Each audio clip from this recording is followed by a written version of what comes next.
Wala po akong alam na dinalaw ng Lord malibang merong nagmithi. Even do sa simula, para ipakilala ang sarili niya, siya po ang magsisimula. Pero pagkatapos po ng simula na yan, ini-expect niyang tayo po'y mag-response.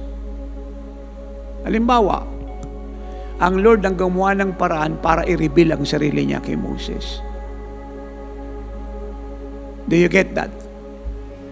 So, ang hinahanap ni Moses yung sheep. Pero ang natagpuan niya ay ang Messiah. Sanay ang lahat ng shepherd na makakita ng wildfire sa forest, sa bundok. Nasusunog na puno. Sanay silang makakita nun. Normal po yun. Lalo na sa panahon ng tag-init. Ang pagkakaiba nitong burning bush, yung nakikita po nilang nasusunog na mga pananim at mga puno, tumitigil pag sunog na yung puno. Pero ito, hindi. Lalo siya naglalagablab. At yung apoy na lumalabas sa kanya, ibang-iba kaysa roon sa apoy na lumalabas sa mga kahoy na nasusunog. Inattract ng Diyos si Moses sa pamamagitan ng presensya niya. Minanifest niya yung sarili niya sa pamamagitan ng burning bush. And Moses was converted. Yun ang simula na nakilala niya ang Messiah. Now, pagkatapos po nito, magde-decide na po tayo ngayon. Nahangarin siya. Bata ka man, matanda, lalaki at babae, magde-desire ka na. Dahil nag-create na siya ng pananabik sa iyo na pwede pala siyang maranasan.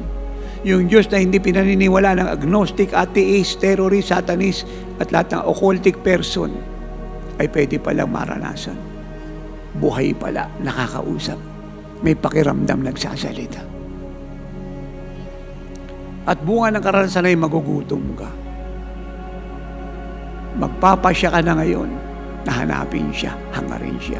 At nangako siya in Jeremiah 29 verse 13, if you will seek me with all your heart. And to seek the Lord with all your heart is to desire Him with all your heart, deeply, dearly, intensely. To love Him with all your heart, deeply, dearly, intensely, wholeheartedly.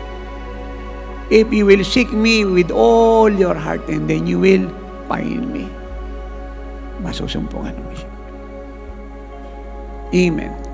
Ang ibig bang sabihin, Tatay Apostol, pag lagi mo siyang minimiti, mag-ahayag siya ng kanyang sarili. Correct, siya ang may sabi nun.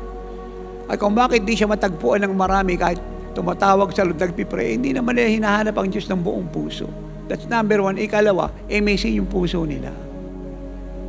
Ang sinasabi ko nga paulit-ulit, pag ikaw ay lumaki na sa presensya niya, hindi na issue ang sin, but desire to God.